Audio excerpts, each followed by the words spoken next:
Hello, hello, hello, all of you beautiful nerds from around the world. How you guys doing tonight? I'm, of course, Josh. This is the Den of Nerds Live. Welcome back to another community stream. I think tonight's is going to be very stinking cool. You know those people. Hashtag Thanos was right. Hashtag the Joker was right. You know these people. The people that love villains in pop culture. Does it mean something? Do we leave reality completely behind when we go watch fiction? Or does it impact us? What impact does society have on these villains? And what impact do these villains have on society? I think it's going to be pretty dang exciting. Should have a good panel. We're going to start with some of my favorite people on the planet here, guys. I'm going to bring in a couple of these executive producers making this debut to the channel for the very first time. Let's bring in the Godfather. The Godfather, how are you, man? I'm doing really well, man. That is an epic beard. I have the worst beard envy I've had in a long time. So thanks for that. But yeah, I'm doing well, brother. Doing well. Let's bring in Al. Al, how we doing, man? I think you're muted, bro. Yeah. Hey, yeah. Hey, what's up, brother? How you doing? I'm good, man. Next time, though, I have one suggestion. Leave the epic beard for last. Making us look trashy right now. I know. That beard is dope. I know. It's hard. That beard. It's a hard beard to follow. Let's bring in Ryan. Ryan, how you doing, brother? Hello, hello. Ready to rock and roll, my friend? As always. Dude, is Ryan frozen for everybody else or just me? Yeah, I don't see him either. I think you might want to. Yeah, we can hear you just fine. It might just be the camera. You might just want to shut off the camera or try it again. It's not a bad face. You have this ability where you get stuck on pretty dang good faces every time you get stuck on one. I get stuck on horrible faces when I get paused. But let's bring in Tara. Tara, what's going on? Hey, I'm on my son's computer today, so I feel fancy. Nice, very cool. And just for the record, everybody that's watching, whether you're watching on the replay or watching live, guys, we're gonna have to separate Tara and Al. They might have like a Texas shoot off of some kind. Oh, you know what? I just noticed something. Yeah, the desktop audio. Okay, yeah. I see you, chat. Thank you. Everybody's audio should be much improved now. Nobody could hear you guys. That's totally my fault. Let's bring in. I know, right? Let's bring in Maverick Pilgrim. Mav, what's going on, brother? Oh, Mav, I think you have yourself muted as well. There you go. Yeah, boom shakalaka. Had a sneeze, so you're welcome. Oh, okay. Well, there we go. That's a beautiful thing. So we'll start out with this panel, guys. I want to go for a little bit here with these guys, and then we're going to pop the link into chat and bring other people into this convo as well, because I think it's going to be really interesting. Let's just get right into it, guys. Here's what I wanted to start with. I just want to start with a basic question, and we'll go around to everybody, and everybody will kind of have their thoughts. Do we think that fiction affects our real life, or is real life totally separate from the fiction that we enjoy? I think you guys know where I'm going with this question. I'll start with you, Godfather. What do you think, man? Yeah, so I think it's it's a delicate question because obviously for some people there's a blurring of those lines.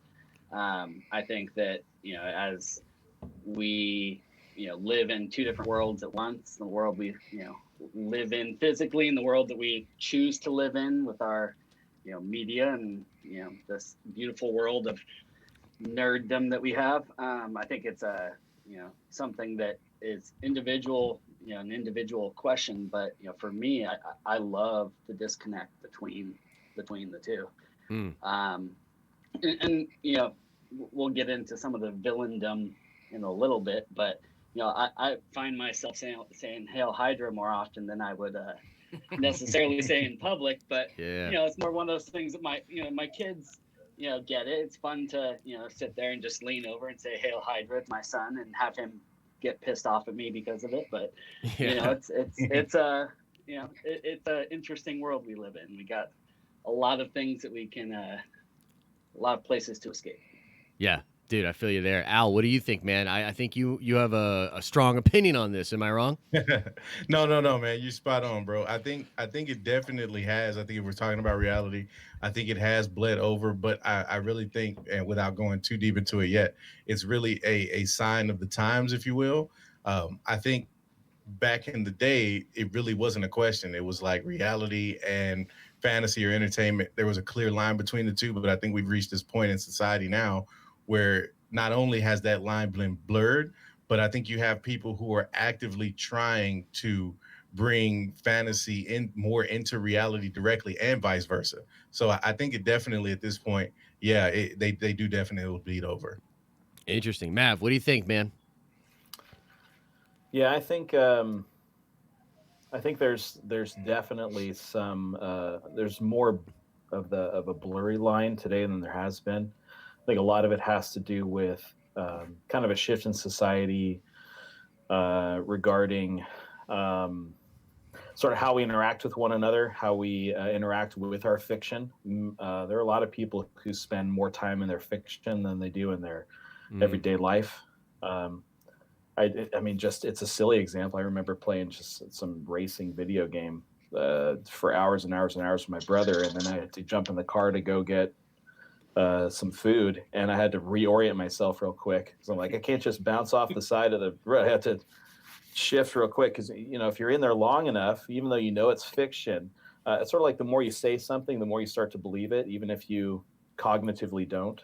Yeah. There's some of that. There's a piece of that. And I think the more that people spend in their fiction, the more they have to be able to reorient themselves. And we're having less and less opportunity to reorient ourselves. For some people, this type of interaction we're having right now is the only interaction they have with people most days. Yeah. No, that's a You fair know? point. Yeah, that's an interesting point. Tara, what is your take on this? Where do you find that line? Does that line exist? I think it does. I think that most of the time, especially right now, the line is blurred a little bit more. And I think that has to do with society being in the state that it's in. I don't think that it really spills over into society so much as society spills over into movies and our fiction. Hmm. So, like the villains, I feel like the reason that people like the villains now is because we're in such a position of social unrest and so much division that people see that is their escape, but they see it as what they would like to happen so they can kind of fulfill their own fantasies that way. I think there's like a thread. What you just said is a big thread as far as the way I think of a lot of this stuff, and we'll get into more of that in a second. Honestly, we don't have to get into what I think, but I do agree with you, and I find it really interesting this question of how society is reflected in the villains and how the villains are then reflected in society. It's a very interesting thing for me. But Ryan, what are you thinking, dude? Where's this line at? Is it all escapism? If you go to Westworld, by the way, real quick, Ryan, if you were in Westworld, are you wearing a black hat or a white hat? Oh, damn it. You know I'm wearing a black hat. Come on. Yeah, but okay, so let's talk about that. See, Where but is the line? that's a good question. I feel like villains right now, like we're all talking about where society is at. Villains right now are like the glam rock of pop culture. Everyone wants to be in it. That's rocking stadium with the music everywhere. And that's kind of where we are now. And I was kind of when we kind of went over this question and thought of stuff. You know, you're thinking, you know, How did this happen You again? you The villain. mentioned Mark Hamill and Disney shut it Short down. circuit. Yeah, I well, think it should be back up. Yeah. Yeah, I think it it is. popped back up. Yeah. There we go. I always break Also, the it's screen. it's not going to show up, but The Godfather, right there. Nice. It did show Nice. up. It did show up. I think we Nice. got it. I think we got it. Nice. Let us know. Uh, I think the chat is back. Yeah. Are you guys back? Yeah. Yes. Yeah. awesome. Okay. Cool. All right. So the Joker's where it kind of started off for me, and eventually he turned into my favorite character. And now I have a 7-year-old who knows that, the Joker's daddy's favorite character and all of a sudden I never had to, my parents never had to have a conversation like Darth Vader's bad. You just kind of knew Darth Vader's bad. But now I feel like you almost have to have that conversation with a 7-year-old to be like, Daddy likes the Joker because he has to be a responsible human being 24/7.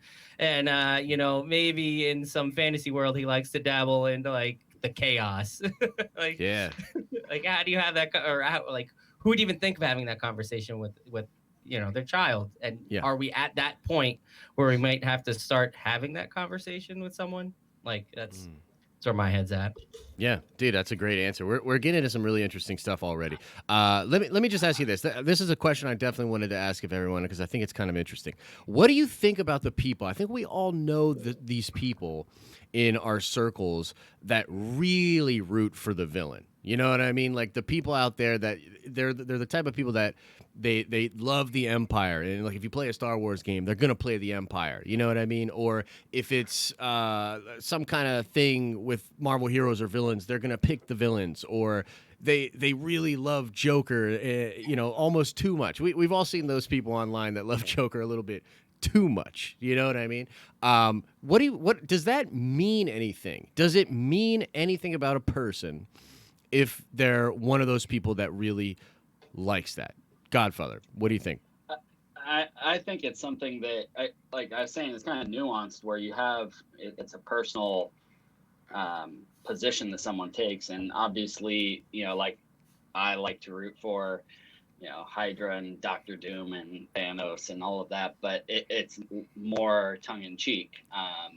It's more, just I like a good bad, but it's I think there's certain people out there that take it much further, and so that's where it becomes something that is a bigger conversation of how deep they go. I'm currently watching through The Punisher again, and the first couple of episodes really start dealing with some kind of deep stuff where some people are born for that life, for Marines lifestyle, but other people can step back from it and come home. And so it's really something that's kind of a personal mindset, and it's tough to make that distinction sometimes, especially from the outside. Definitely. Al, what do you think? Does it mean something about those people? Do you side eye people like that? No, man, because I'm one of those people. It's funny. Like with Star Wars, it's clear black and white for me, right? I'm totally, rooting for the light side always. I love Darth Vader. I love Kylo Ren, but it was, more I'm team light side. But outside of that, I'm always kind of pushing for the villain in movies. Like I was totally, down with Thanos and wanted to see. I would have been totally cool had Thanos succeeded, and that just been it. Not necessarily because I identify with what he was talking about, but just because I really wanted to see a movie, or I'm really waiting for a movie where the villain gets out clean. Like it's like, nope, this is a bad ending, and that's the way we're gonna do it. A different story. A different story, exactly. Yeah. The best example I can give was I was totally pissed off at the end of The Matrix, right? And it had nothing to do with the fact that they didn't, that it was convoluted and really they didn't give you an end. It was just, why the hell didn't Smith just win and they wipe out Zion? Like that's exact. I wanted to see that total curveball where it was like Smith destroys Neo and they wipe out Zion anyway, and then Neo wakes up in the Matrix being reset all over again. It's like, see, look, it was another form of control. You really don't have a say in this, and that would have been the end of the movie, and it would have made it awesome for me. But I don't think that necessarily has to be a reflection of someone's outlook on reality per se, because again, it's kind of kept within the confines of, okay, we were talking about a movie, as opposed to if there was somebody running around, trying to bring the destruction of, society or whatever the case may be. I might have something different to say about that then, but in movies, it's like if you look at it, just really depends on the person and how they interpret the villain, I guess it is. Yeah. If you're looking at it from the context of entertainment, cool. But when it becomes a bigger discussion about maybe society in general, and you feeling like some of these ideas need to be presented or adapted into real life, that's when it's kind of gets to that point where it's like, whoa, let's talk about it a little bit. Okay. All right. Awesome. Mav, what do you think, bro? I think that there are there are certain people who appreciate kind of good debate. There are other people that are peacemakers generally. They appreciate to see resolution a lot more. There are other people who are somewhere in the middle. They just want things to kind of work out eventually. But I think it's a little bit difficult to look at fiction and to kind of determine some of those things because we're very well trained as far as fiction goes. We are trained that the good guy wins in the end. We're trained that the bad guy at least is going to have find his plan doesn't quite work out or something. There's going to be some kind of hope or something there. So you have stories where when that is not the outcome, it subverts your expectation and it's known as a twist. It's only a twist and it's only I've clever. got a really good story about that when you're done.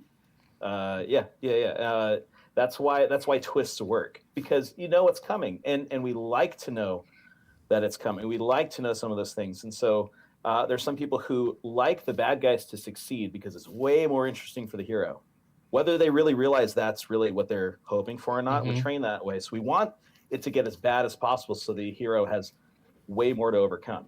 Yeah. Go ahead, Godfather. You had a story. All right, so going back to the big bad and Thanos and talking about when I first saw Infinity War, I went into that. Of course, I wasn't following the channel at that time, all that kind of stuff. I went into that with what I thought were legit spoilers. And I took my now 7 and 9-year-old sons with me, but then they were much younger, and we thought that the good guys, at least Cap, was gonna overtake Thanos in the end. Some real, like, looking back, I was like, how did I believe those spoilers? But I thought it was okay to take the kids. And so when the snap happens and everything goes to hell, I'm sitting there looking over at my 2 kids going like, what just happened?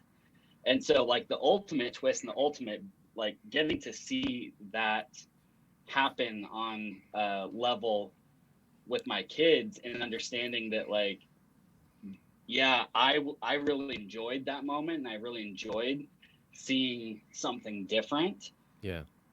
But for the mass society, it's a lot harder to deal with.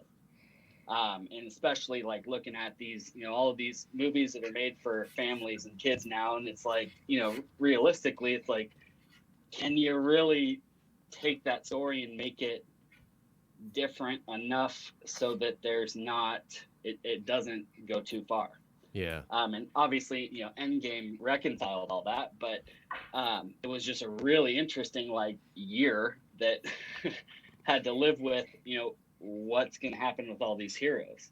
Yeah. And so it's a, when you look at it through a kid's eyes, it's crazy, once you start breaking that mold, just what it does to, Yeah.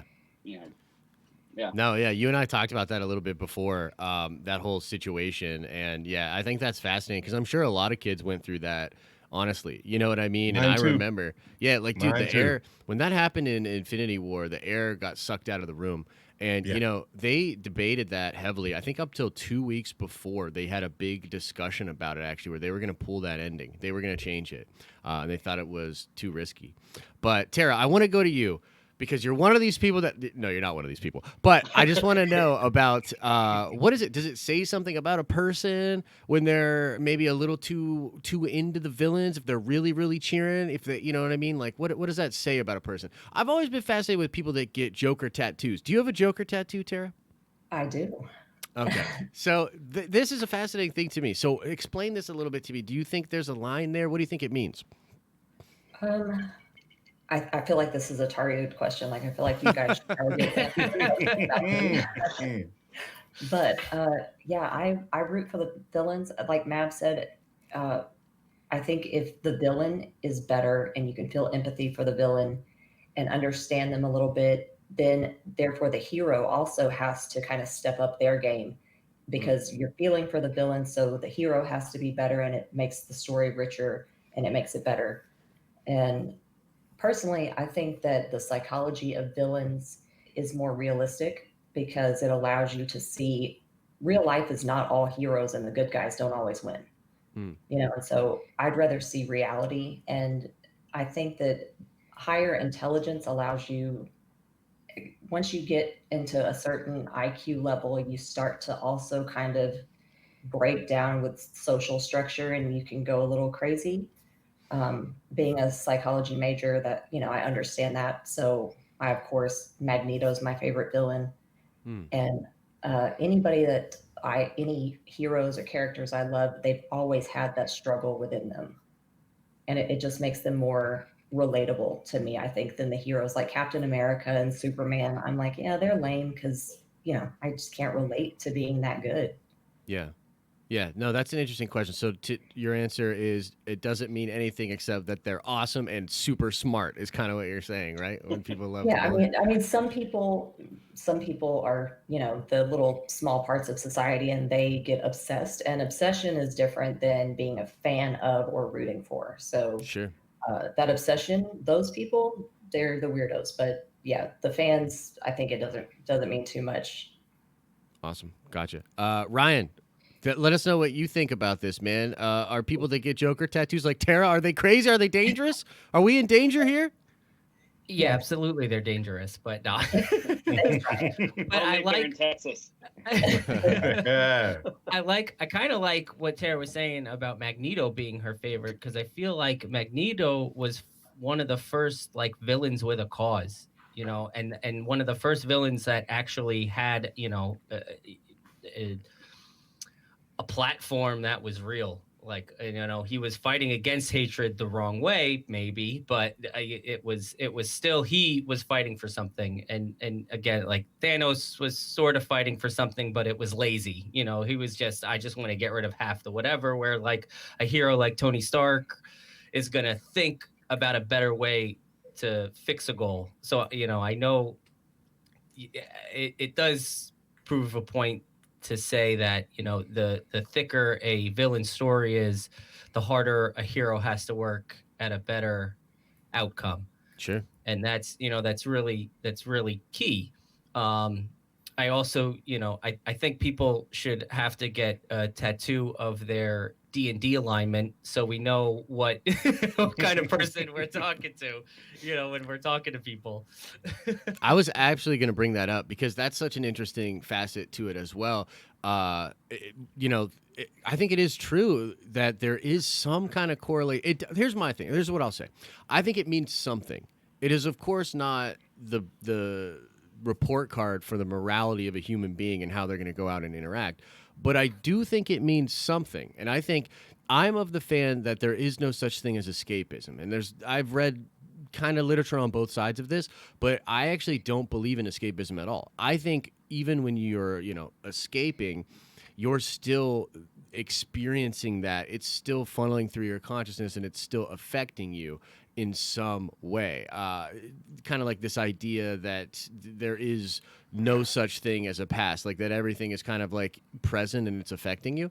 So I don't know. That's just kind of where I stand. But if you guys could do me a favor, can we drop the link into chat and we'll start getting people, we'll start cycling people into the community stream. Thank you, brother. So I guess the next question I want to ask just in general, we'll go around and we'll start like rotating people out maybe as we get more in. Does the popularity of certain villains mean something? I think Tara sort of hinted at this earlier, where there's a reflection of the morality of a society. So like for instance, like after Vietnam, anti-heroes became very popular in America, right? Before that, if you think of like the 1950s Superman with truth, justice, and the American way, I think that the concept of morality, particularly in developing countries around the world, was sort of nationalistic and also like pretty pure. But after Vietnam, at least in America, that was sort of fractured, right? So what do you think the villains of today and the morality of today's characters? Because I'm fascinated by, if you look at some of the most popular pop culture out right now, like particularly Game of Thrones, I think Game of Thrones is a really good example. I think the reason that people resonate so much with that is because the characters are all on a gray scale, sort of like what Tara was saying, and I think Al sort of hinted at this as well, where it's like that represents a fractured morality, where people in 2020, man, which way is up? You know what I mean? Like all these politicians are crooks, like literally all of them. You know what I mean? And I think we're sort of becoming disenchanted at a whole new level. So, what does that mean for villains moving forward? And just speak on that connection a little bit. Just any thoughts that you have about that. I'll start with you, Godfather. You, go ahead and jump over to Al. I can see Some heat. some thoughts percolating over there. Yeah, Yeah, a dude, little bit. Go ahead, Yeah, man. I think it kind of is on levels to me, and I want to circle back if I can just for a minute to what we were just talking about, because the idea of villains being relatable, and talking about Thanos was right, or Joker, or sympathy for Joker, or what have you. I think there is definitely a place for that, and the thing that jumped out to me right away was I remember watching Black Panther with my kids, and we had a very deep conversation about the ethics of T'Challa versus Eric Killmonger, Mm-hmm. and the parallel between Dr. King and Malcolm X, and who was more right. Like, who do you side with, and how do you reconcile that? And for me, it was really interesting because in the movie, I found myself really relating to or agreeing more with Killmonger than I did T'Challa. Because my thing was, in the movie, in the context of the movie, I was like, this is really interesting because here's this person that has this power to affect change, that has the ability to go out and kind of improve or help the plight of his people, if you will. But they're, for reasons that are bigger than just that issue, they weren't able, or he was choosing not to do so. And you have a guy like Killmonger who's saying, no, you have this ability, to hell with what, how this is going to affect anyone who's not in a part of this circle. We need to circle the wagons and take care of our own. And to me, that was a really interesting question that movie kind of posed. And so, bringing that up, my point is that when villains bring that kind of discussion to the table, when it becomes a question of talking about it from a reality standpoint, morality being a part of the discussion, I love that stuff. And that's where I don't see there necessarily being any issues when you relate to, villains. Where I think the problem comes in is when it goes, like you said, to that extreme, or when it's to that point where it's so gray, or it becomes so ambiguous that it's like, okay, I don't know if you're tongue in cheek right now, or I don't know if you're seriously saying that you wouldn't mind going and blowing up a hospital. Like that's the thing for me. And it's what really intrigues me with people is that, for me personally, I really don't see it as that serious. But I think it's because, for me, I do kind of believe in escapism to a degree. I think that everything that we take in does impact you on some level, but that level of impact depends solely on your self-awareness. So if I'm watching, in my opinion, if I'm watching a movie and I'm ingesting, something like Batman, I'm watching, the Joker, or I'm watching the Joker film, or I'm watching the Matrix, it's like I can, if I'm conscious of the fact that my emotions are being drawn to want to root for the bad guy, Hmm. and then I walk out of that movie and I kind of process that and I deal with it and I move forward, then I'm cool with that. But if it sticks with you and it's something that it ends up kind of affecting your thought process in a negative way, then that's when I think you have to kind of take a step back.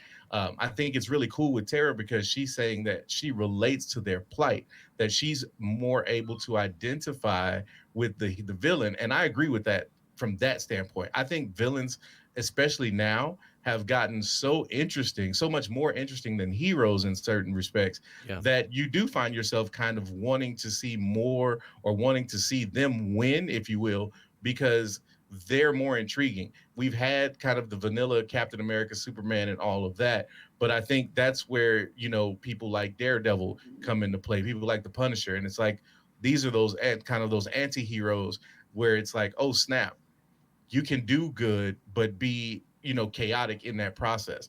And then you have villains where it's like, okay, like Thanos, for instance, where Thanos actually believed that what he was doing was for the betterment of society. So that's where the conversation gets interesting. But above all else, for me, if you can come out of all of that and realize that right now, at least, there is not a Thanos waiting to snap us all out of existence.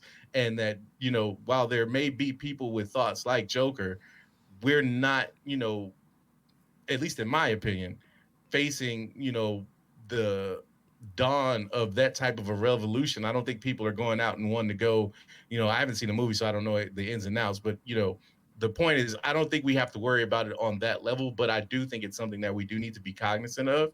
And I think that's where the question really lies. It's like, okay, how deep are you taking this shit? Like, how much is it impacting you on a day-to-day basis?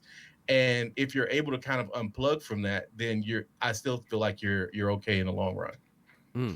Interesting. I want to go to Tara next and just see if Tara has any thoughts about that. I feel like you guys are agreeing too much. I was expecting a fight. I know we have to agree a lot. Yeah. It is more about, like I was saying, the people who obsess, those are the people that we need to worry about. And I think that's not the majority of society. I think the majority of society can relate. They can see where they're coming from. You have empathy, which is a human emotion that makes society better. So when I feel empathy for the Joker, or I felt for Killmonger as well. I would have been a Malcolm X person, not a Martin person. Mm. Because I have that fight in me, that Yeah. that roughness, and if there's a cause, I'm willing to be violent for that cause. But I believe in something so strongly, and I think that's quality that's good, even if it's sometimes in a villain that is bad. But like Dexter. Dexter had a code. He didn't kill the good guys, he killed the bad guys. Right. Frank Castle, he doesn't kill Mhm. except the bad guys. And, Magneto had a cause. He thought what he was doing was right. Thanos thought that what he was doing, even if it hurt him or the ones he loved, it was for the betterment of the whole. And I think that, as relating to that, that's something that's positive for society. Hmm. Interesting. I like it. How about this, Al? Give me you. I know you said in chat you got one more point to make, and then I'm Mhm. just gonna rotate you out, but I might bring you back Cool. in later. Yeah, that But yeah, works. go ahead. Make your point, bruh. Yeah. So, and it's funny because for me, like, my barometer is always like GTA, right? And and I say that because it's, for me, I feel like this turn and this kind of reality or fantasy bleeding into reality really became more of a debate when GTA 3 kind of dropped, and you had people that were obsessing with this idea of playing in this sandbox. And it's like, no, I don't care about any of this cinematic stuff.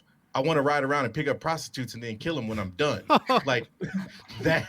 that's literally, I mean, it became that. And it was like, Yeah. at that point it was like, all right, because it really, I don't know about you guys, but like, I would play GTA and I would find myself like just totally getting lost in chaos, to Yeah. the point where I have actually pulled away from that game because I felt that impacting Yeah. me on a mental level. Like, I was more Mm. aggressive and I was more willing to kind of call people out on stuff, and be confrontational, because I was coming home every day and going, all right, this is how I'm going to spend the couple of hours that I'm unwinding. I'm going to blow shit up until like I'm tired. Mhm. And Yeah. it was cool and cathartic for a while, but then eventually, I find myself in the car and somebody cuts me off and I'm ready to jump out the car and go confront somebody. And I'm like, oh shit, like, wait a minute, like, GTA ain't real.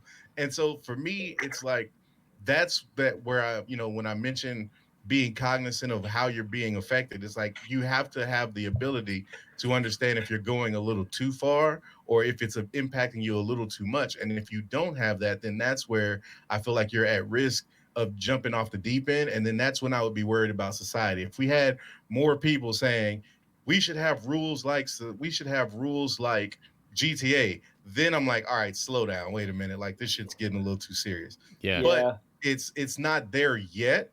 Hmm. I emphasize yet because there is part of me that kind of wonders, like, if we continue to desensitize ourselves to shit, like, how long before murders are no longer like a thing for anybody? Like, how long before that doesn't like shock you? Like, I even find myself a lot watching the news, and there's things that don't impact me as much as they used to. So how long before that becomes, kind of the story across the board. And Yeah. that's what I'm really interested in, and that's what I pay attention to, is kind of how we as society respond to certain things, because that kind of is the barometer for me of where we are and if things have gone a little too left. I Interesting. Yeah, go ahead, so Mav. I'm gonna go to Mav. I'm gonna take Al all out. I'm right, gonna bring in Zach. Cool. Okay. all right. I was just gonna Oh, say, sorry. Godfather. Yeah. Let's go to Go for it, Godfather. go for it. For some reason, I thought I was Mav that was talking. Yeah, go ahead. Sorry, brother. Beards are too strong. Yes. You're right. Sorry, Mav. I'm gonna jump in here. No, good. So I think that's kind of one of the dichotomies between video game culture and like nerd movie culture, is that we have this kind of reconciliation that happens with heroes and villains in movies and in stories, but in contemporary video games, there's a lot less checks and balances, so it allows those things to go quite a bit further than they maybe would normally. And kind of one of the things that was touched on a little bit was how kind of the dichotomy between the good villains and the heroes, and how they kind of pull each other in different directions, and they kind of pull each other to the center. And I think we saw that a lot more. And obviously we've kind of seen it more recently in Star Wars. We saw it a while ago in Star Wars also, in the original ones. But I'm and maybe I'm just forgetting some things, but I'm kind of failing to see that happening recently in things like, Joker, Marvel Cinematic Universe, all of that kind of, our comic book culture of those villains kind of having a little more being pulled closer to the center rather than being just the heroes. Killmonger's a great example of, at the beginning of that movie, he really, there was a clear difference between the points of view, and as kind of T'Challa started, as the movie progressed, T'Challa became more in, seeing Killmonger's views. And so Right. I think one of the things is trying to find those ways to, when you have those really good villains, having some sort of tug and pull at them, so that the audience, the people, the public understand that it's not just a clear black and white and pulling the heroes closer towards the center. It's more of everyone kind of having these pulls in both directions. I like that. I think that speaks a lot about the human condition. I think I believe you. I think I'm on Team Godfather on that one. All right, so Zach, you've been watching, man. Do you have some thoughts about anything we've talked about so far? What are you thinking about this conversation? Well, yeah, I think this is a really good topic, but I definitely agree with everything that has been said. I actually decided to read up a little bit on it today, and I found a study. I don't know who it was by, but it was kind of interesting because it was discussing like rooting for underdogs and then like relating that to the concept of villains, because for a long time in like stories and stuff, we get used to, oh, the heroes are always gonna win, or the vast majority of the time. So people just get used to the villain losing, and just over time, it becomes kind of this programmed thing of just like, oh yeah, okay, that's gonna happen, and then they become like these subconscious underdogs inside our heads, to the point where it's kind of like, oh man, I kind of feel bad for the dude. And then, like, especially if it's a really good developed character like Thanos or Magneto or characters like that, where you can really like relate to what they're fighting for, or at least understand where they're coming from, even if it's like really twisted. It was kind of like a way of like pulling at our like human nature of like, we all are not perfect, man. So Yeah. kind of like we all make mistakes, we all don't always have the best intentions or go about things that may be right in the right way, so Yeah. it Let kind me of just plays ask you this, back to, because I'm interested. If you go to Westworld, Zach, are you doing the black hat or are you doing the white hat? I don't do Westworld now. But okay, so let me ask you a different question then. If you had a chance to play a villain or a hero in a video game, which way do you go? If it's like one of those BioWare games or whatever where you get to choose, which one do you choose? See, that's interesting because, like, are you familiar with the Old Republic video game? Yes. So it was like it gives you all these different options for different types of characters. And like way back when, like 2012 or something, when I was playing, I originally started off as a Sith. I don't remember what faction of Sith I was, but it was really fun for a while, and I really enjoyed it. But it almost felt like I was leveling up too quickly because of that, like, I guess, idea of more power or access to power quicker. So it's kind of like it depends on the video game. Mm. But That's an interesting one. I You know, like a good challenge, you know. yeah, dude, so interesting you brought that up because I had in that exact same game, I had a situation where I started out as a Sith and I rolled a Sith for a while, and literally, dude, because MMOs are those type of games where you have to put hours and hours and hours and hours in, so you're playing a lot, and it was literally a situation where after a while I couldn't, it didn't, I don't know why, it didn't feel right being the Sith. Yeah, Like something inside me was like, Josh, that's not you. And yeah, like exactly. so I literally I had this character, I think he was close to 40 or something, and I literally stopped and I went back and I rolled a Jedi because I was just like, dude, this is me, this feels more like me. Not to say I wouldn't make morally gray choices as a Jedi, but there was something about it that just it didn't sit right with me continuing to play as a Sith. So I can appreciate where you were at with that. That was a fun game. Tara, let's give Tara one more word. She's going to talk about how Al was completely wrong, and then we're going to cycle her out and bring in Jason. Yeah, last thing I'm going to say, like the villain in the video games, I would probably definitely be the villain. Star Wars was my favorite movie. My mom is in chat right now. She would probably tell you that I had all the words memorized. But Nice. I always sympathized with the dark side because it seemed like it was more honest. It seemed like the light side always struggled with, well, this is how we feel, this is what's right. And they went and tried to force what was right rather than their gut feeling and dealing with emotions. So I always kind of sided with the dark side. I would definitely be the villain. Interesting. You know, I'm the unique one in the group. I bring the villain Yeah, side to you bring the dark side for yeah. sure, for All sure. right, get Jason in here. I will All talk to right, y'all later. all right, awesome, Tara. Thank you. All right, so I actually let's go to Mav and then I'll go to Ryan. But I'm gonna bring Jason in. Go ahead, Mav. You got any thoughts about what we just been talking about?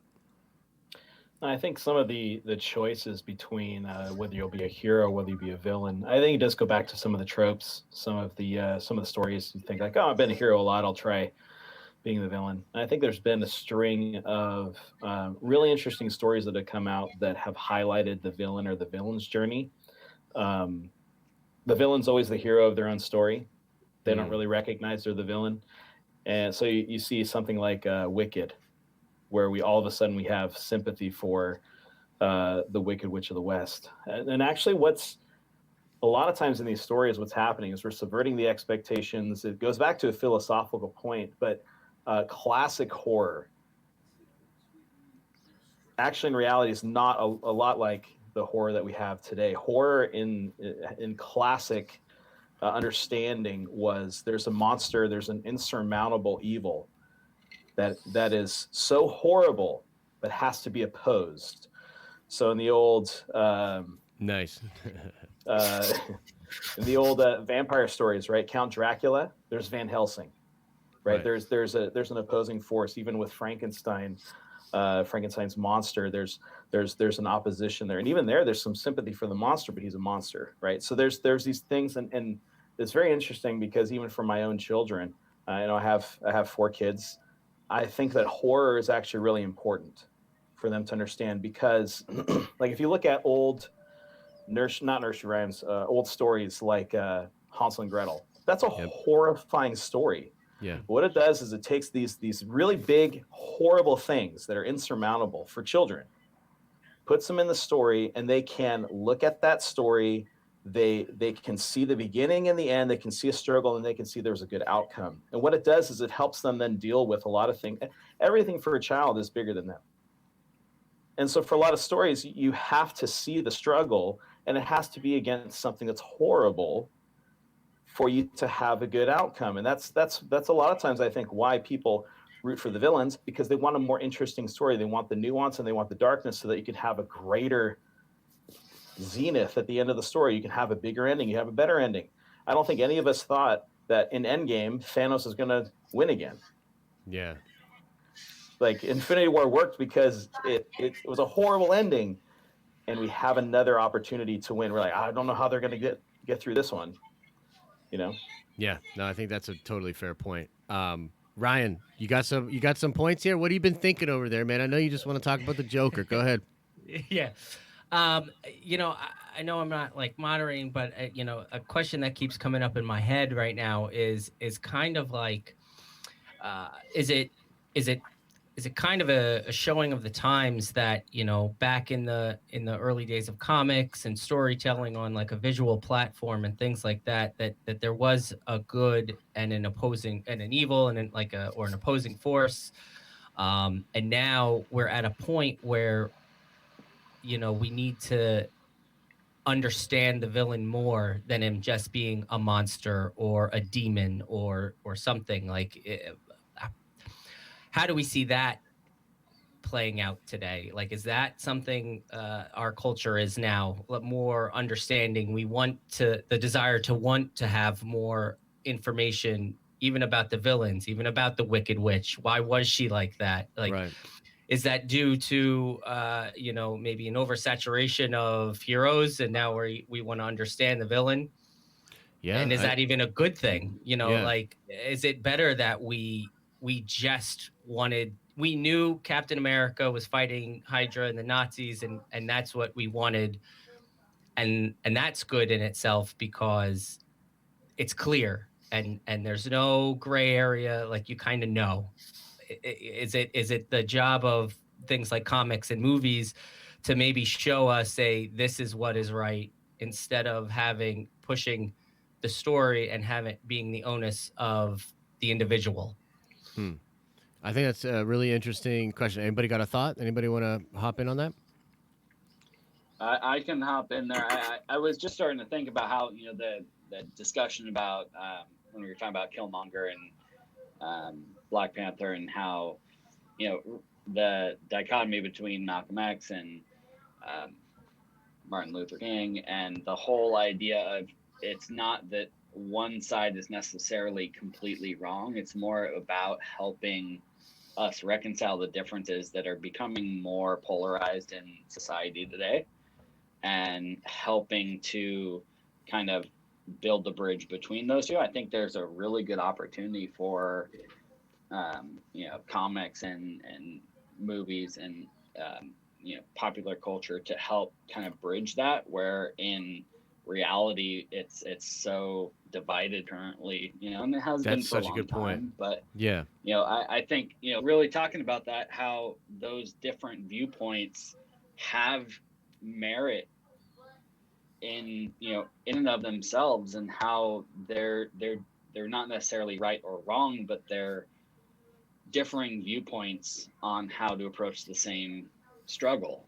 Sure. And so helping, and that's why I was really kind of grasping it, where we've especially in recent memory, where we're seeing that villain being pulled back towards the middle also, because instead of making this something that's about a definitive right and wrong, it's a great opportunity to help kind of pull society back together.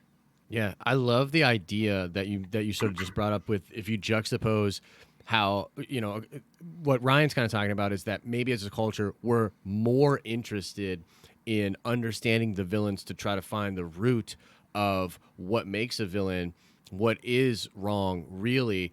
And that's really interesting when you juxtapose it against what seems to be happening on social media right now, which is almost the exact opposite, where we're trying to vilify people and we don't want to know. Like, you know what I mean? There's a lot of people out there that are like, people shouldn't even have platforms, or there's sort of a movement against battling in the realm of ideas, like actually bringing different kinds of ideas together. You see nowadays, even that, according to some people, is considered a bad idea. So it's really interesting that where culture is at right now, at least, on social media, which isn't real, but it does affect people in a very real way, how that's super different than what it appears our tolerance of villains in pop culture appears to be better than our tolerance of people that have differing opinions than us in the real world. I find that really interesting. But I want to go to Jason. I'm sure you have some thoughts. You've been watching the stream, Jason. You're a D&D guy, right? So like, what do you think about this whole thing, man? Chaotic neutral's the way to go. Can you hear me? Okay. Gotcha. Perfect. Yep. Sounds Okay, good. great. Yeah, if I can just go back to one point, and Killmonger was flat out wrong, man. I mean, Killmonger wanted to take Wakanda's technology. He didn't want to share it with the world to make a better world. He wanted to conquer the world. Right. So Killmonger may have had some okay ideas, but he was still a flat out bad guy. I mean, let's he not wanted mince to words. right or wrong. He wanted to right or wrong. Oh, right or wrong by conquering then the he world. became I mean, that's not. No, That's still villainous. Mm-hmm. I mean, I personally have a problem with the raising up of villains in media nowadays. Like, speak on it, bro. Maleficent, the Wicked Witch of the West. I don't care personally why she did the evil things that she did. The fact of the matter is she still did them. I went and saw Maleficent in the movie theaters, and I'm like, why are we holding this person up on a pedestal here? Why did I watch a whole movie about how she became an asshole? And I don't really care. You're the bad guy. And then to turn, I understand they twisted the story a little bit where like all of a sudden the good guys are the bad guys and the bad guys are the good guys. I think personally a lot of it's a perversion nowadays. And I think it's done to confuse a lot of people. And I wonder if it's done on purpose. So like you look at something like even Birds of Prey, Harley Quinn. I mean, how many murders was this lady involved in? Like how much evil stuff has she done?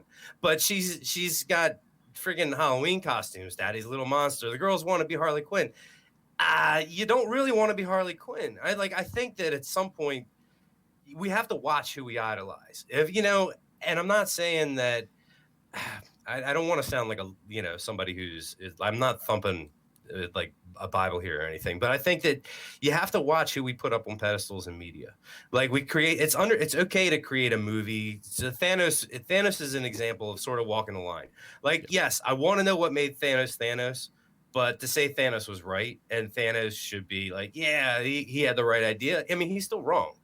I think there still needs to be clear cut. There still needs to be clear cut villains. Yeah. And I think Josh, you're right to a point. What you see and what you take in subconsciously sort of becomes you. And I'm just worried that there is no clear cut right or wrong anymore with our heroes and villains. You start sliding the heroes too far to the center, you start sliding the villains too far to the center, then it to cross over that line is really easy. And it just I'm not concerned because I'm an adult and I can separate what I see in fiction from reality. But people who are growing up, I grew up in a world of Transformers and G.I. Joe, and G.I. Joe at the end of the day gave you a moral of the story, and even He-Man, to watch He-Man at the end of the He-Man cartoon, what we learned today was there was a clear cut right and wrong. The heroes were good, the villains were bad. This is why you're supposed to treat people nice. This is why you're supposed to do the right thing.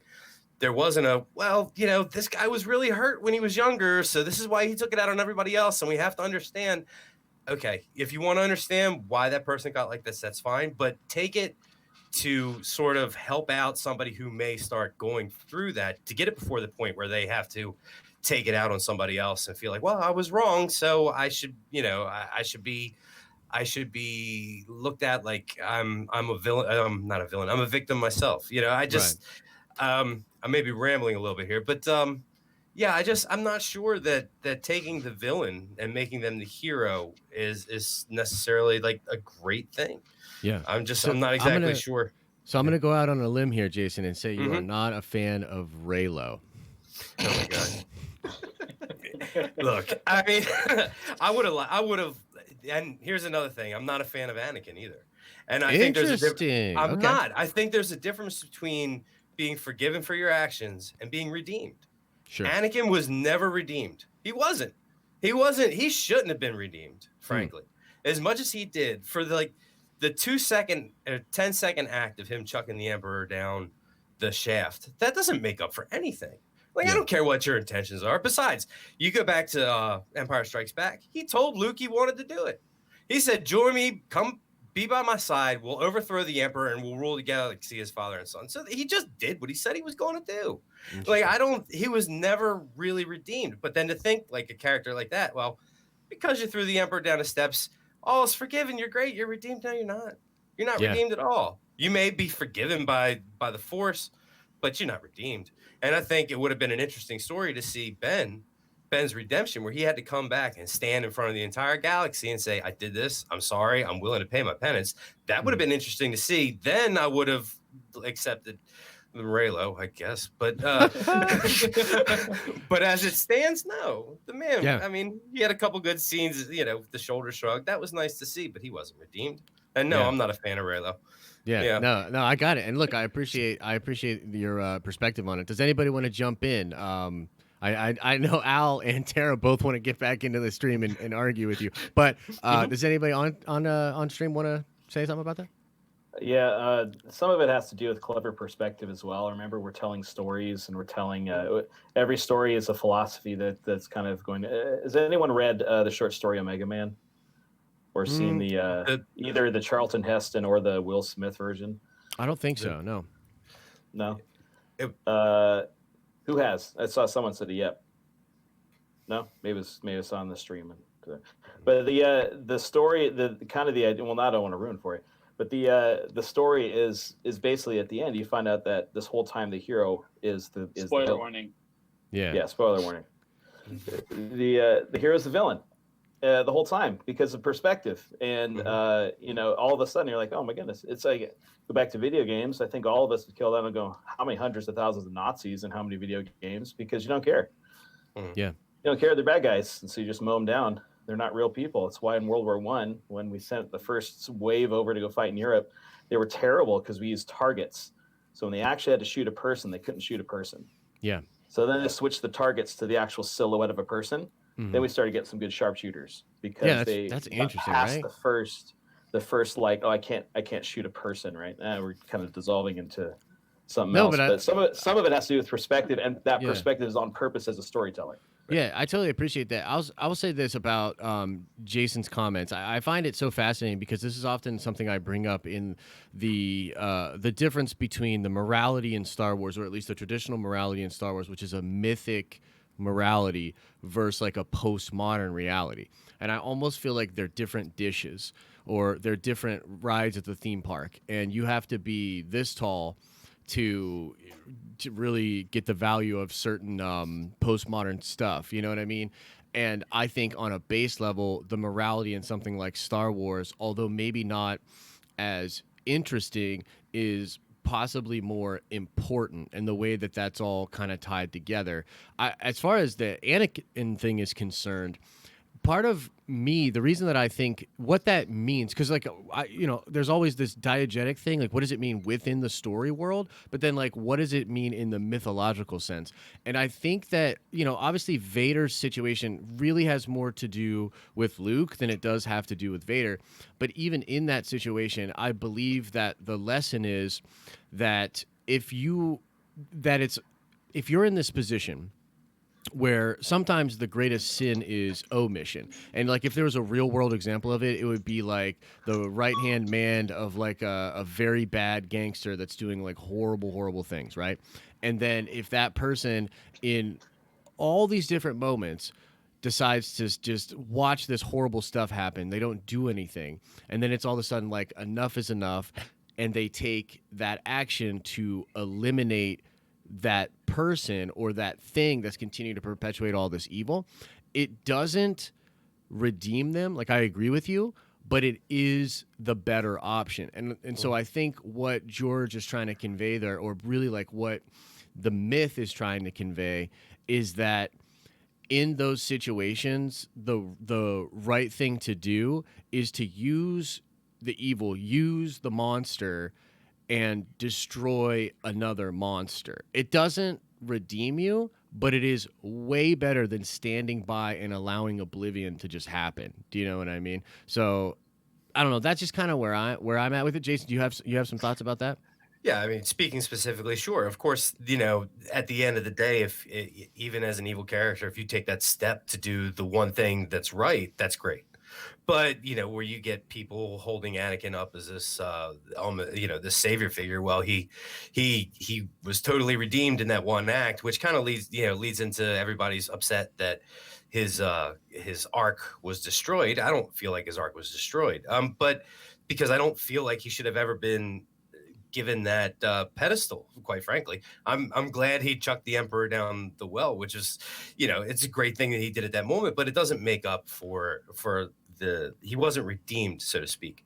But if I can just step back for a second, I think maybe I think talking about two different things where we talk about like Mav was talking about, where you have the story like a Mega Man, where it turns out to be a matter of perspective, where you have the hero actually being a villain to other people. That's an interesting story. Now that's like a character study. It's a twist of perspective. But the thing that worries me is where you take somebody who's been considered like a straight up villain, and then you make them without even any subtext. You just make them the story. You know, there's no. I guess I'm thinking like Suicide Squad and the Harley Quinn movie, and yeah, I guess even the Joker. I like the Joker.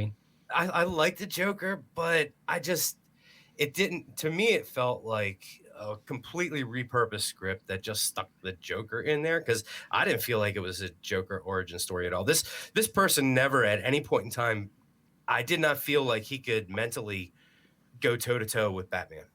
You know, and that, to me, that's the mark of a good Joker.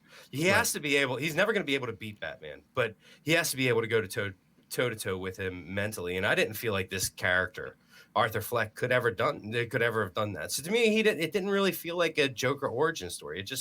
It felt like Taxi Driver 2.0. And I guess, which it's fine. It was like Taxi Driver for a new generation, but I just, you know, it's kind of overrated. I just didn't, I didn't like it as much as everybody else did, and I don't think it was this pillar of cinema. I mean, I guess it was, but I'm not an auteur, I guess. But yeah, to hold characters like that up as I just hope we don't go down this road of never having clear cut good and bad anymore. Right. You know, it's okay if you want to dip your toe into those waters, but we need to have clear defined heroes and clear defined villains.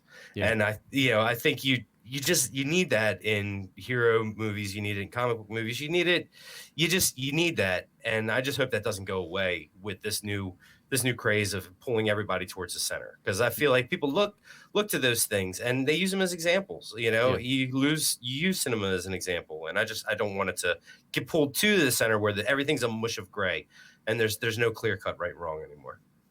It's very interesting. I know Ryan has one last point, and then we're gonna bring in Tara because she's freaking out in chat and she wants to come at you, Jason. So Ryan, Jason, I think we just became best friends. I hope you like Velociraptors. Yeah, I love Velociraptors. Excellent. Oh my goodness. You can get the top bunk. I totally agree, because you know, it don't water down my Heath Ledger Joker. Like, chaos for chaos, that's villainy. And he was like, yes, he had a point in what he was trying to do, but it wasn't a grand point like Thanos.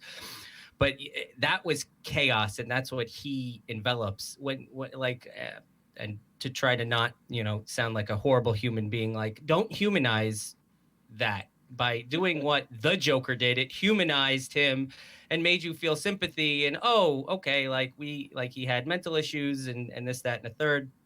But, we do know what, however the story is supposed to be, that person, without any other context, goes and becomes the most psychotic person to ever roam, comics in the world almost.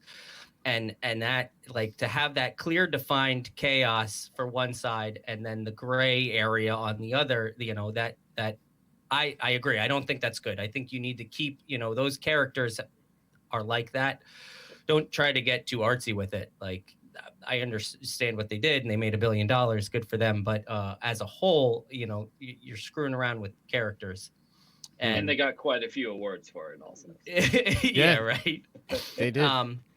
Right. Nothing against what Phoenix did. It was amazing, but still, the basis of that character is chaos, and you have that villainy, and that is an important thing to show, because you do have to have a Batman behind it, stopping it, and especially a person like Batman who can't kill, and having those things. Look at Schneider messing up Batman almost, with killing. That's it's in the same realm of kind of what we're speaking to. Right. Should villains be villains? Should heroes be heroes? And is it good to be in between? Like, no, like we, especially now, we need to have heroes be heroes, because we need that moral compass, I guess. Yeah. To show us. But isn't that the constant conversation going on in Gotham, whether Batman is a good guy or a bad guy? Because nobody knows that he has that code. We do, because we see him and his discussions he has with Alfred, and we see his inner working. But no one else knows that. The whole thing is just fear. From the that's kind of the subtext in Gotham, right? Who's the good guy? Who's the bad guy? Yeah, and there's a lot of interesting psychological subtext with Batman in general, because he creates a lot of his villains, and like if he were to stop, Joker would stop, right? That's kind of the concept, at least in some of my favorite stories, and they're both obsessed, and they have this connection that's like deeper than anything, man. It's really crazy. Like that's stuff that Alan Moore touched on in Killing Joke. It's a thread of a lot of the great stories between Batman and Joker, which is personally why, for me, Joker, the movie, did not work for me, because there is no opposite to that. It's this nihilistic sort of, tumbling down the stairs of crazy with that character. Look, we're about to bring Tara in. She's about to be more mad at me than you, Jason, because look, everybody knows that I'm not the biggest fan of Joker. But here's what I'll say. I think that Taxi Driver is a way better sort of putting that morality under the microscope, because that character is so troubled and weird, and yet only by the thing that's beautiful about that story is, like, by happenstance, he aims that chaos and rage and mental illness into some other monsters. Do you know what I mean? Like, it's almost by chance. Like, it could have gone the other way.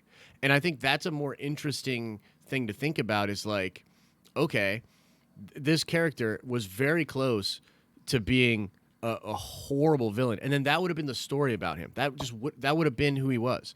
And instead, he does something, sort of heroic at the end of the film, but it's like maybe not motivated the right way. Do you know what I mean? Like, that to me was much more interesting. But now let's bring Tara in so that she can yell at me.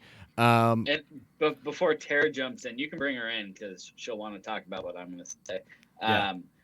But one thing that, like, we're jumping so far back and forth between different genres. We are, and with the Disneyfication of fandom right now, we have to kind of take a step back and understand that there's really, like, the fandom used to have kind of clear sections where different kinds of characters were placed, and we're in this place right now where everything's kind of melding together. And so there's clear issues with, kids seeing, stuff like Joker and Birds of Prey and those kinds of movies versus, the MCU. And so I think this fandom is expanding and becoming more visible to a lot of different kinds of people, both ages and different, viewpoints.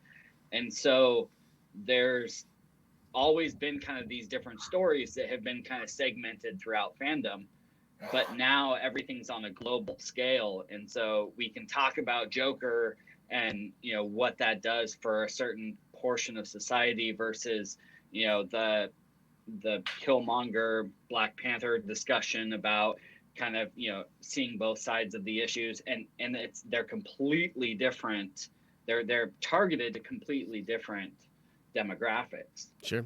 And so it's just kind of we're in this weird place right now where like I don't agree that Killmonger was wrong, but I also want my kids growing up understanding that there is a redemption, and there's not a you're bad versus you're good. There's a kind of there's redemption there, and there's a way to move from one to the other.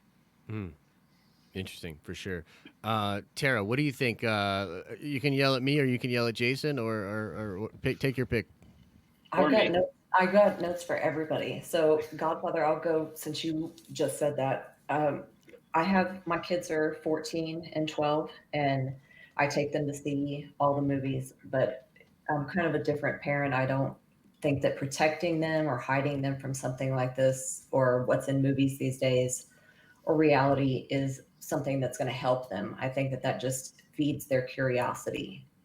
So if you guard your children, I'm not saying I'm guarding my children, but at 7 and 9, my kids aren't going out and seeing Joker.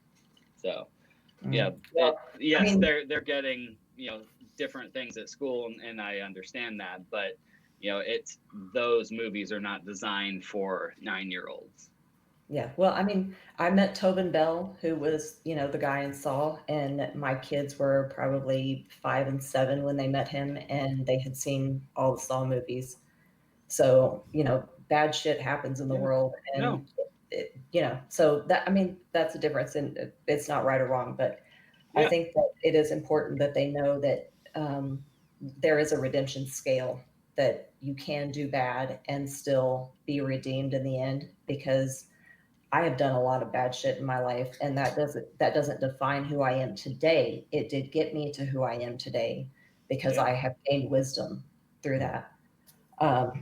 Josh, I'll yell at you now about your Joker hate, which we know that's a problem. Yeah. You said I got off easy. Yeah, you did. There's no opposite for Joker, but in that movie, it's the becoming.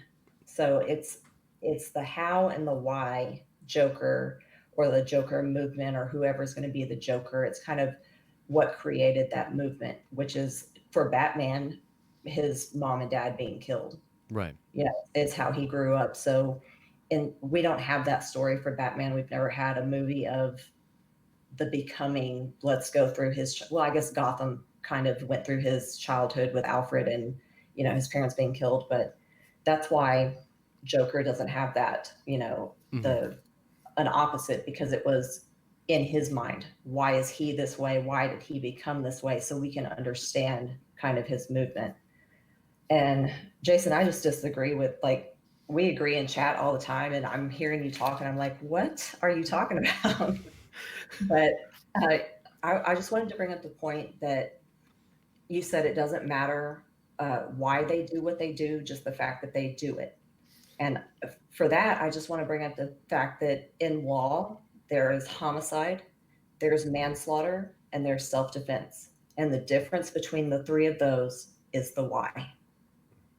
I guess my point is, I guess I'm painting it with a broad brush there. I guess I'm talking about when it comes, for me, to my comic book villains. I'm not talking about character study pieces. I just mean I don't need to, if I go to see a comic book movie, I don't necessarily need to know why the Avengers are fighting this bad guy, why he became like he is. Well, and it's same with the Joker for me, honestly. I don't need to know why the Joker is homicidal. I just need to know that he is. I don't need to know why the Riddler is like he is. There are some instances where, it's interesting. I don't need to know why Maleficent is like she is. But I think that there are some cases, if you want to do deep dive into character studies, that's fine. But I don't think those need to become all we get. I guess that was my point. So yes, I do understand what you're saying, and I guess maybe I didn't come across the right way. I just mean for my mass-produced comic book popcorn movies, I don't need to know exactly why they are the way they are, except for Thanos. I'll make an exception there. I did enjoy seeing why Thanos got to be the way he is. So that's all what I was saying. And I understand there's differences in, homicide, manslaughter, and stuff like that. I do understand there's differences. I mean, I think that's why Birds of Prey was hit so empty for me, was because why what is the conflict here? And there's no real in-depth. I have empathy for nobody, so I'm not really invested. I don't care. Mhm. And for me, I like, there's so many movies that I'll start watching, and if I'm not invested and I don't know the why you're this way, if you just tell me, well, this is how it is, that's just not the kind of person I am. You can't just tell me something is some way and I'm going to trust you. I So need to wouldn't do my research and know why. so wouldn't it have been better for Harley Quinn to sort of have, as a character, stayed? Did we need a Harley Quinn movie? Like, wouldn't it have been better for her to stay the Joker's sidekick, the one that he made? Like, did we need Birds of Prey? I guess is my point. Like, was there Well, anything in that movie added to the character that was worthwhile to give no, her a movie? nope. Yeah. Not at all. Yeah, so that's a case of I don't need to know a whole lot about Harley Quinn. Just show up and mess stuff up with the Joker. Yeah, You know? it was supposed to be Birds of Prey, and it wasn't. It was Right. this emotional breakdown of this fragile, crazy chick, and I didn't care. And that's why I need to know the why. That's why I need to know the in-depth psychological makeup of, how did Professor Pig get to be Professor Pig? He's this brilliant surgeon, but he saw his parents murdered and stuff like that. I need to know that, because then I'm invested, and I'm invested in why Batman is Batman and why he feels the way he does. And then, I have that little bit of, oh, do I want this guy to win or this guy to win? Can we And get that? Can we get that though in a larger movie where we sort of get that in like a 15-minute flashback? Do we have to have entire movies dedicated to the genesis of an evil character?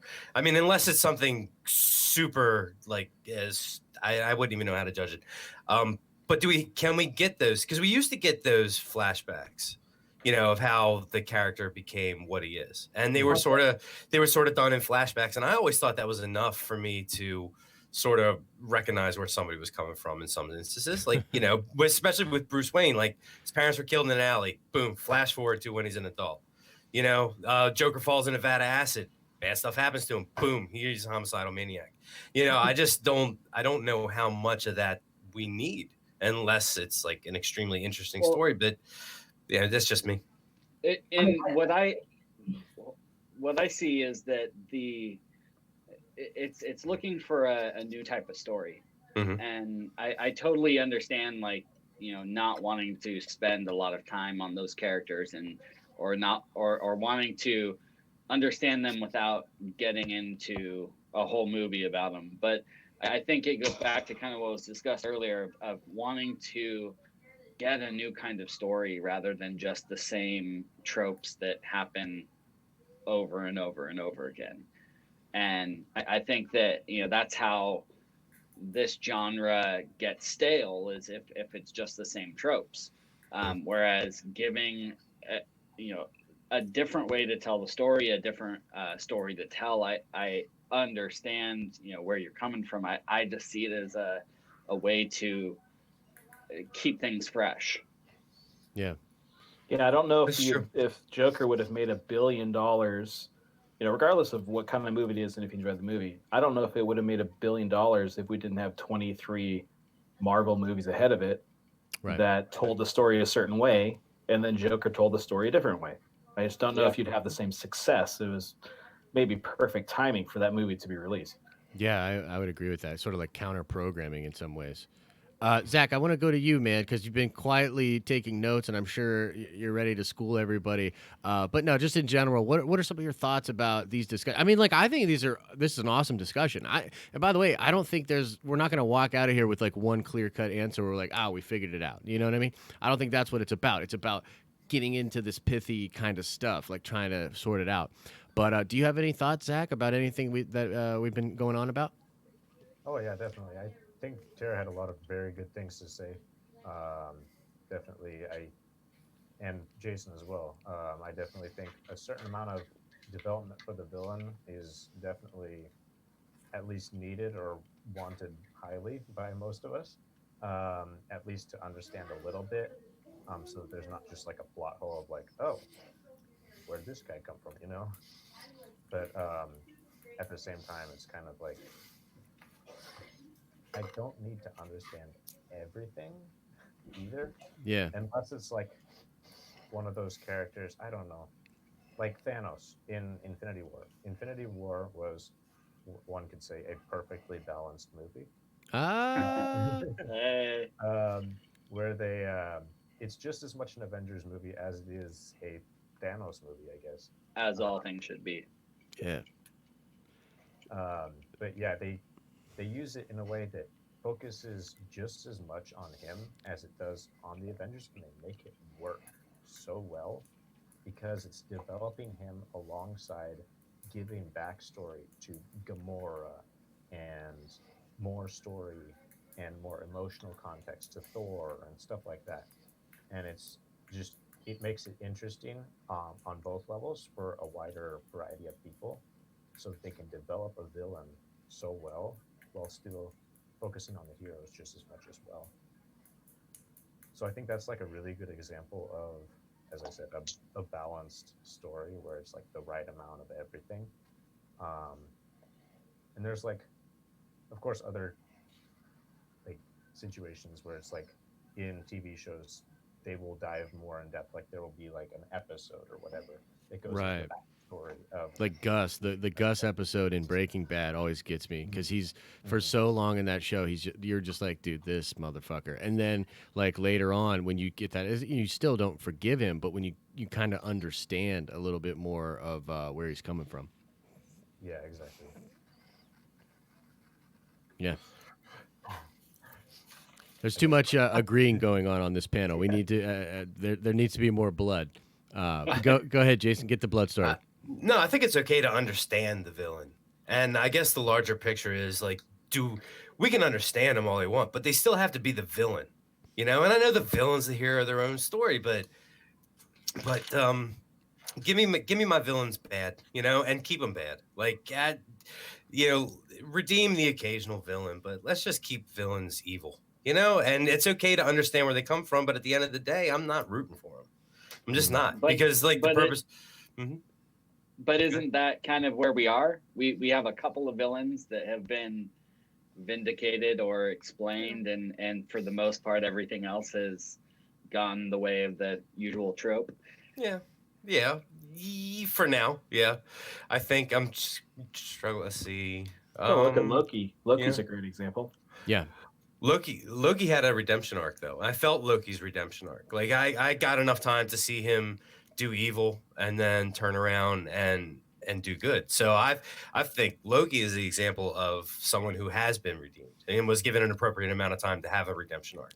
I think Loki's such an interesting character, man. Like especially the way he's portrayed in the MCU. Like I don't think anybody really buys that act that he puts on, you know, being so evil and crass. It's almost like, to me at least, I could see right through that from the first film, where I was like, dude, this is just a boy that, like a little boy that wants love, so you know what I mean, so to speak. He wants approval and all these things, and a lot of his mischief is just that. It's mischief, and it's like him acting out.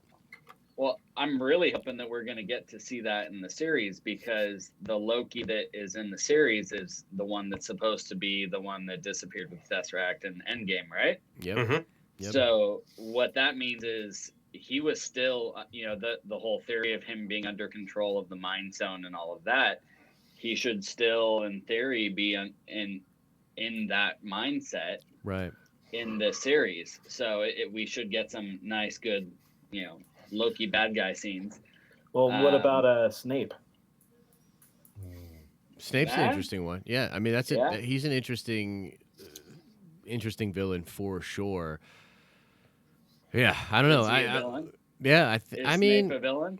I don't know. In some ways, I kind of think he's pretty heroic. I mean, he definitely watches out for Harry, you know, and that's the big reveal at the end, right? I'm sort of missing it here, but the reveal is that, like, he does kill Dumbledore, but he kills Dumbledore to protect Harry, pretty much, right? Is that essentially what it was? No, so it was Dumbledore tells him to kill him so that nobody like questions Snape ends up with the Elder Wand. Oh, okay. Yeah. Pretty much. That's like the simplified version. Well, and I think that's Snape is a great example of the true human condition. Of there are people that have both good and bad sides, and it's kind of that that story that we're missing in a lot of current current story arcs is you don't have those people that have questionable morality, or you don't really know what their morality is and all the way through, because there's not just good and bad people. Yeah. I mean, in real life, there's people that think they're good, and the whole idea of being the hero of your own story, and ultimately being a villain. And sometimes there's just real gray areas. Yeah. So I will say this, though, and I think that this is something that Jason would probably agree with, or maybe not. But I think that there is something that goes on in a person's brain.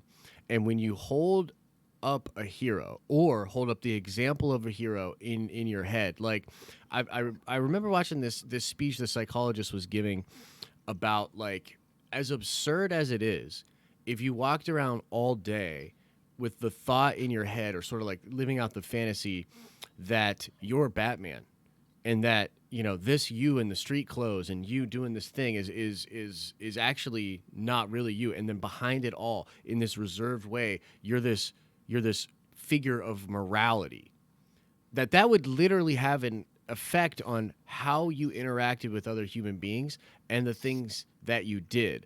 There have been some studies that suggest that people that play a lot of video games are actually more heroic in real life situations, more heroic than other people, because there's something to that where they've sort of they're not. I don't think this maybe applies to like the GTA players or whatever, but most video games have a basic narrative structure that you are the good guy essentially, and you're doing kind of crazy things to help people out. So with those sort of things, I do think it's more valuable to society if there are clear-cut heroes, especially for young people, to idolize and to hold inside their head. And I know, like, everybody craps on Superman, right? Everybody's like, Superman's lame, the Boy Scout and all that. I love Superman.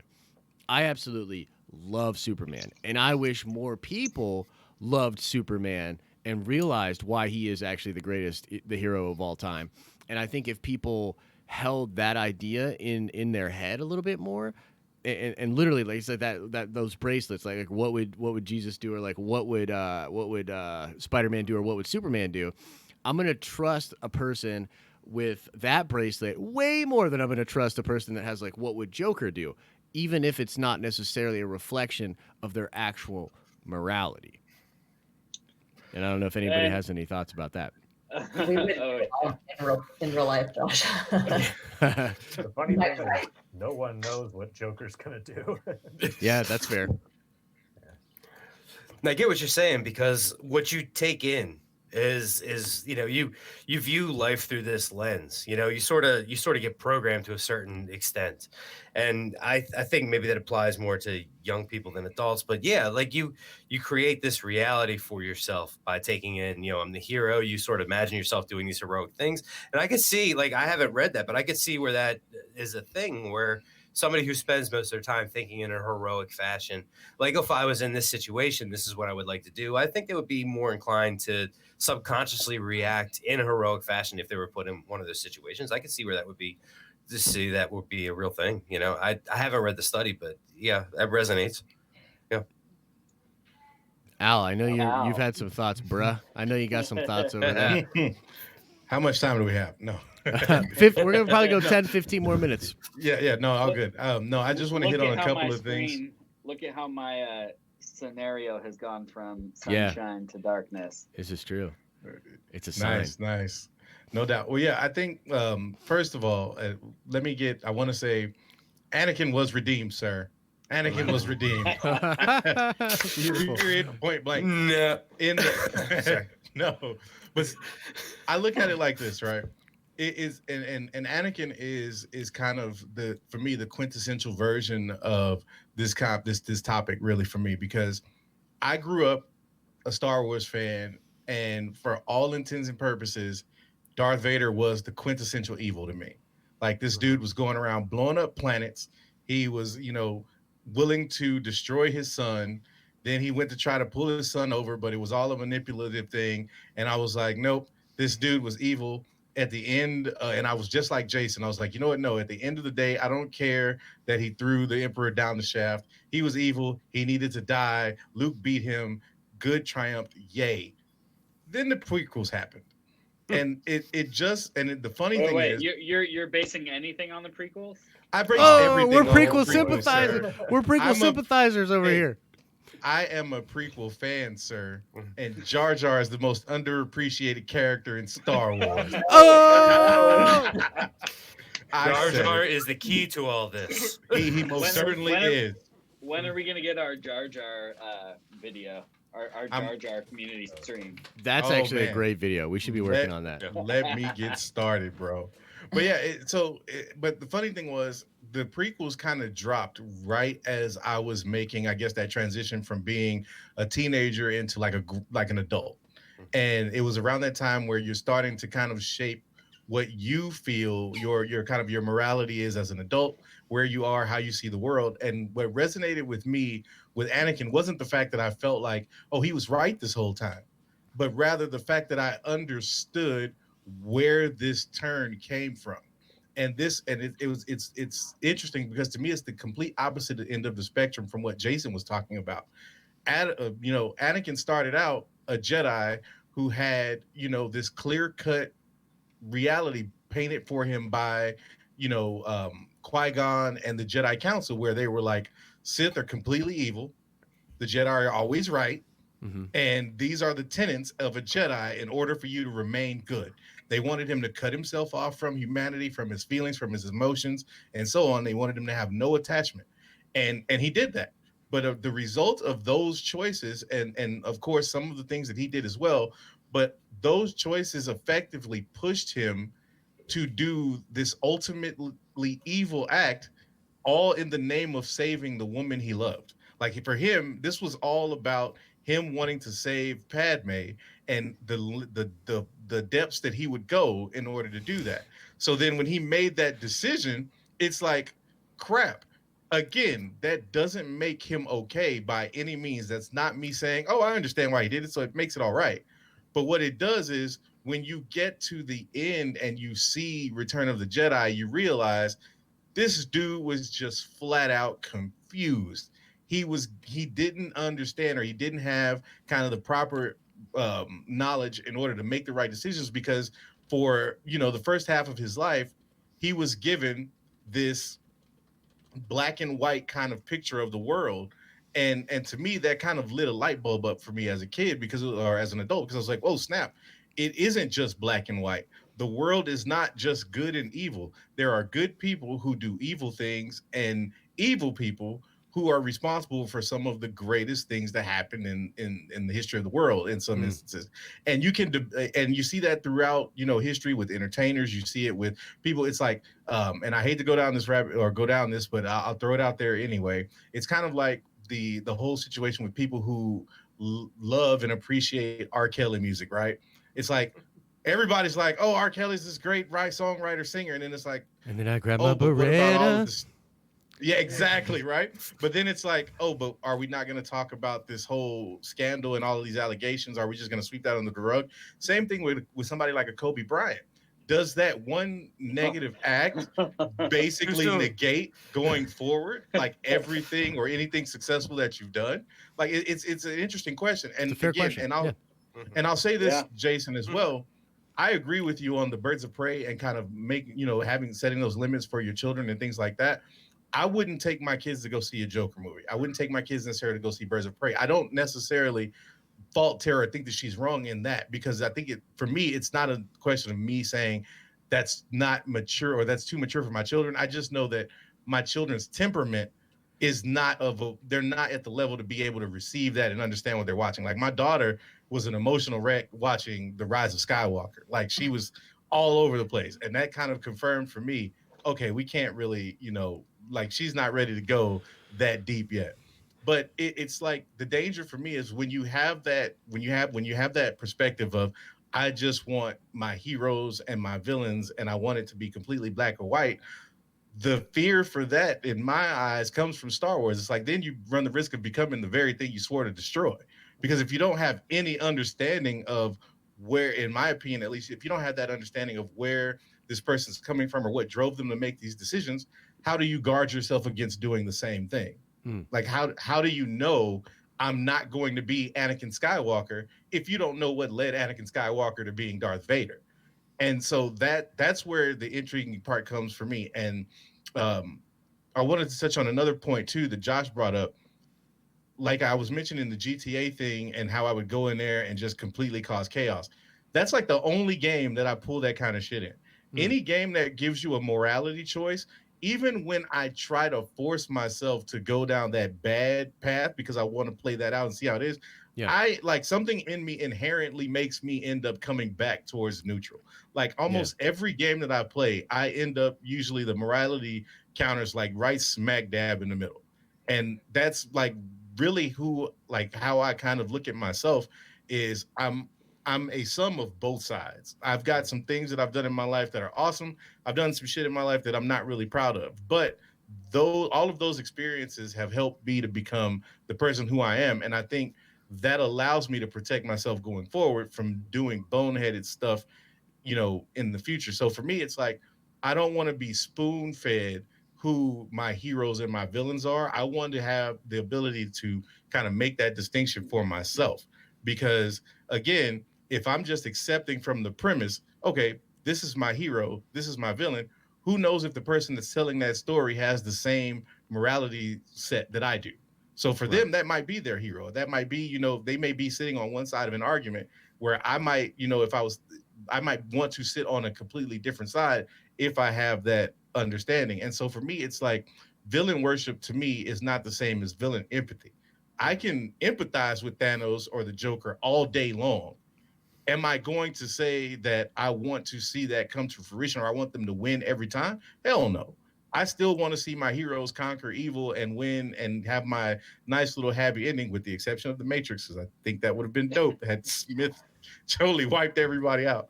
But it's that. It's like, and when it comes to my children, I want them to understand the impact of those choices. So when my daughter, when we watch Star Wars and she's watching Anakin and I'm explaining to her these things that are going on, I'm also making sure that she realizes, now you do understand that this man got burnt to a crisp and had to live in a suit for the rest of his life because of this one decision that he'd made, even though he thought he was doing the right thing. So Yeah. it makes you really have to guard yourself on that. And the thing that really intrigues me, I think most, and I'll stop here, is the question of where does a person's morality compass come from? Mm. Because I think that really determines how you look at these things and how they sit with you. Because if you have, depending on what you've been taught or what you've been brought up to understand, that may shape or influence how you look at these things. Right. And I know it did for me for a very long time, because growing up, my parents were Christian, my mother raised me in the church and things like that. So it was like a lot of things for me were shunned as a kid. Like I couldn't watch rated R movies until I was like a teenager sneaking off to do it by myself. And it's kind of what Tara was saying in terms of it's sparking my curiosity. So I ended up going down these rabbit holes and seeing and being exposed to things at a really, really early age. And a lot of that also had to do with the fact of kind of where I grew up. But for my children, it's like I lean back or I think back on those things. And so now I'm a lot more open with my kids about certain conversations, because I don't want them going down that rabbit hole by themselves, Mm-hmm. especially in today's society, because information is so readily available, but we don't know necessarily where that information is coming from. Mm. And that's my scare with my children is, yes, I want you to be able to think for yourself and make your own decisions, but I also want you to have the ability to know how to effectively research, how to actually go and find factual information to make you make a decision. And so that's where it comes from for me, is just making sure that my children have that understanding when they're watching these things, and when they're receiving it, they're processing it appropriately and then moving on. And so I get where Jason's coming from, and it's not, me saying that he's completely wrong by any means, because I think he's got a point. I don't want to see, like, if it turned into the next 20 years where now we're watching a slew of villain movies as opposed to heroes, or where every villain is intrinsically more entertaining than the heroes. I think that's when we get into a really dangerous point.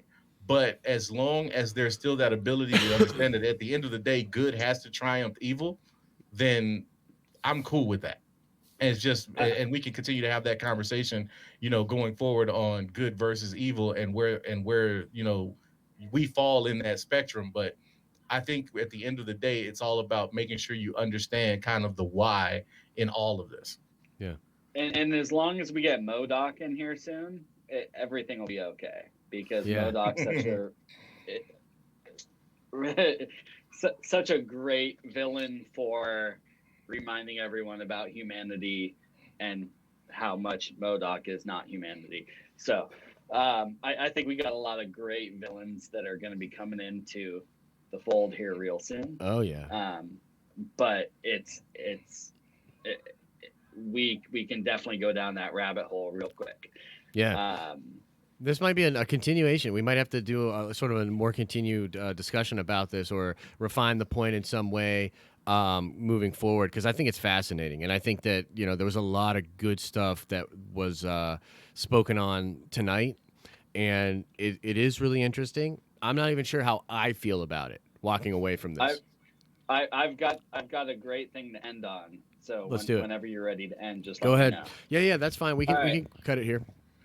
All right. So the best kind of villain, hero, anti-hero, whatever you want to call it, in interaction in the MCU, in my point of view, is Vision and Ultron at the end of Age of Ultron. Yeah. And how there's such a difference in viewpoint with the same viewpoint. And so we can cut it here, but a thing is not beautiful because it lasts. Yeah. I can agree with that. And that's it. We're going to call it there, folks. Guys, thanks so much for being a part of this. This was awesome. We'll be doing more community streams for sure in the future. So if you didn't get to come in, I know there was a gentleman, King Ape or something. We were trying to get him in here, but he disappeared. Maybe we can get you in next time. We're going to call it there, guys. If you're watching this on the replay, let us know your thoughts. If you made it to the very end, let us know your thoughts. Who's right? Who's wrong? Who do you agree with? Who do you want to have beef with? Let us know in the comment section below. That's going to do it for us here. As I always say, guys, I hope you're having an awesome and a nerdy day. And we'll see you in the next video. And then I got to ramble for a little bit before I cut the stream because there's a delay.